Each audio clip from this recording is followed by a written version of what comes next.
नमस्कार, मैं जितेंद्र चतुर्वेदी। आधी रात ईडी ने ऐसा क्या कर दिया कि केजरी से लेकर कांग्रेस तक में कोहराम मच गया है। बात यहीं खत्म नहीं हो जा रही है। शरद पवार ने भी एक बयान जारी किया है, लालू प्रसाद यादव ने भी एक बयान जारी किया है। और अगर आप इन दोनों लोगों के बयान को देखिए तो उसमें एक बात साफ नजर आती है, वो ये कि केंद्र सरकार को आड़े हाथ ले रहे हैं और उस पर राजनीतिक दुराग्रह से प्रेरित होकर काम करने का आरोप लगा रहे हैं।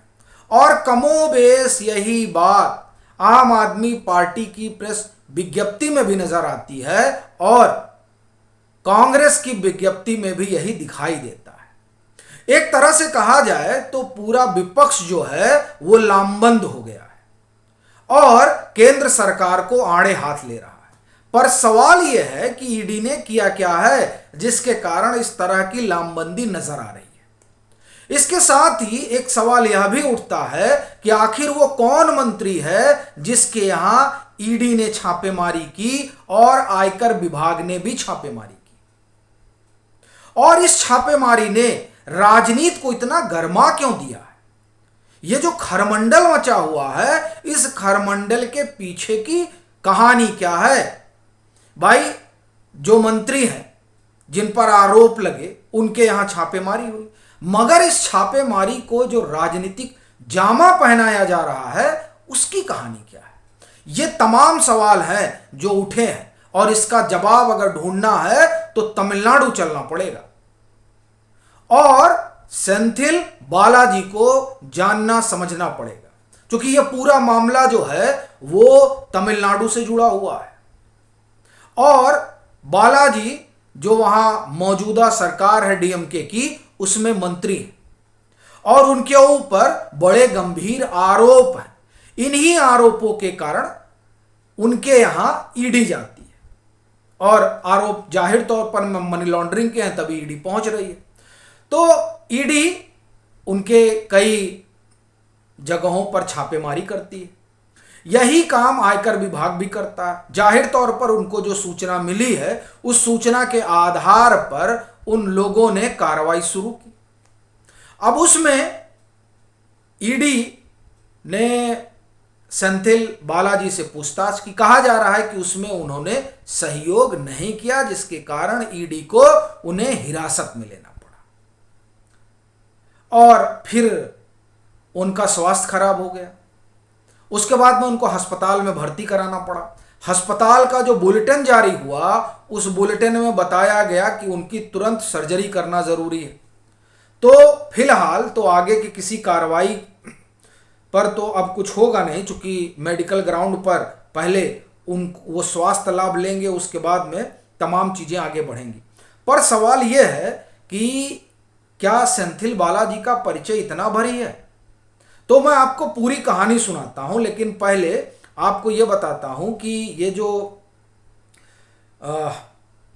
बुलेटिन जारी हुआ है मेडिकल, उसमें कहा गया है कि इनकी जो है बाईपास सर्जरी जल्द से जल्द होनी है। तो जाहिर तौर पर अब तो तमाम चीजें बाद में होंगी, मगर सेंथिल बालाजी को लेकर जो ये कोहराम मचा है उनके बारे में तो थोड़ा और जानना बड़ा आवश्यक है। क्योंकि वो डीएमके के मंत्री हैं, ये बात तो ठीक है, लेकिन वो पहले एआईएडीएमके में हुआ करते थे।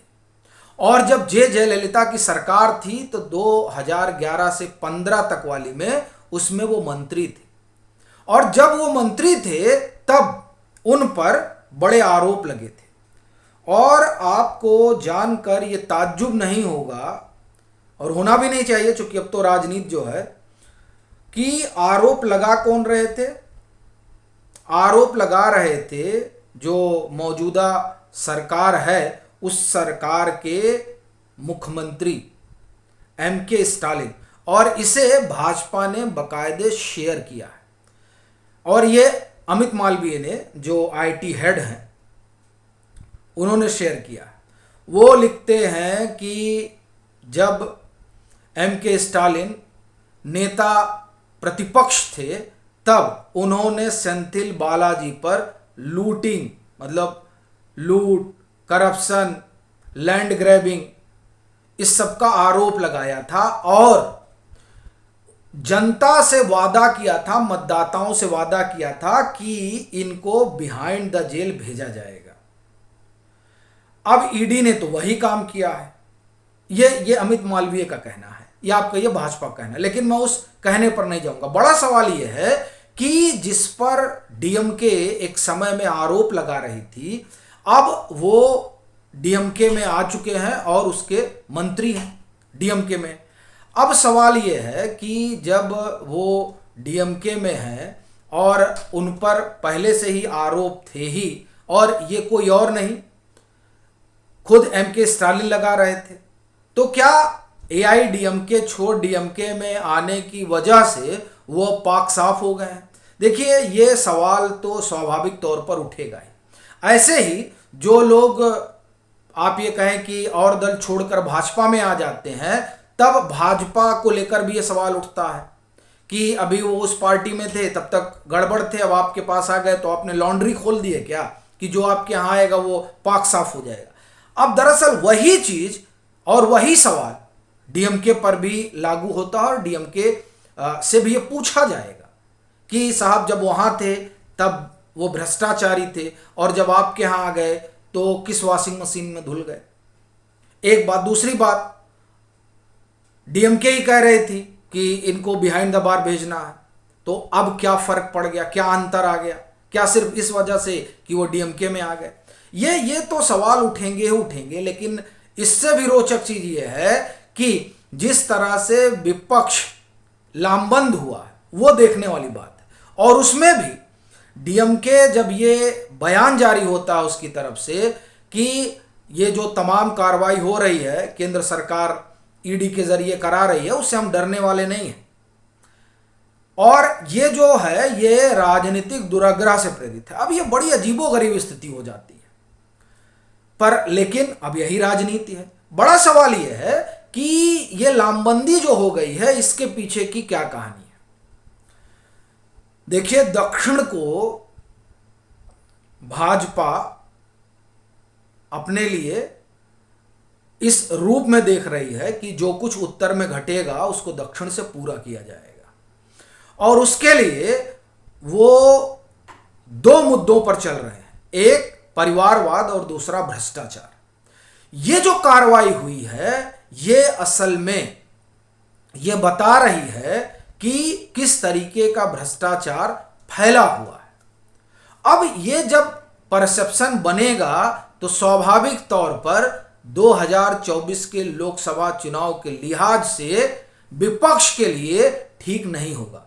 क्योंकि आप देखिए, उत्तर से दक्षिण तक भ्रष्टाचार के मसले पर केंद्र सरकार चुनाव लड़ना चाहती है, भाजपा चुनाव लड़ना चाहती है। ये बात जो उनकी राष्ट्रीय परिषद हुई थी हैदराबाद में, उसमें स्पष्ट हो गया था।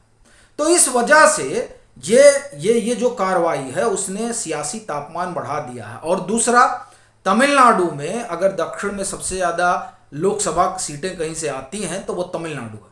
39 सीटें यहां से आती हैं।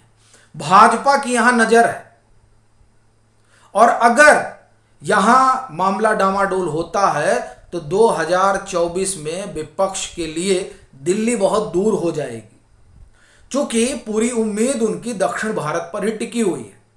130 सीटें आती हैं यहां से, और विपक्ष को, या आप कहें कि कांग्रेस की अगुवाई वाले विपक्ष को, चूंकि डीएमके जो है वो यूपीए का हिस्सा है, तो यूपीए को पूरा भरोसा इसी इलाके से है। अब यहां पर अगर कोई इस तरह का परसेप्शन बनता है तो वो यूपीए के लिए, कांग्रेस की अगुवाई वाले विपक्ष के लिए राजनीतिक तौर पर बड़ा ही नुकसानदेह हो जाएगा।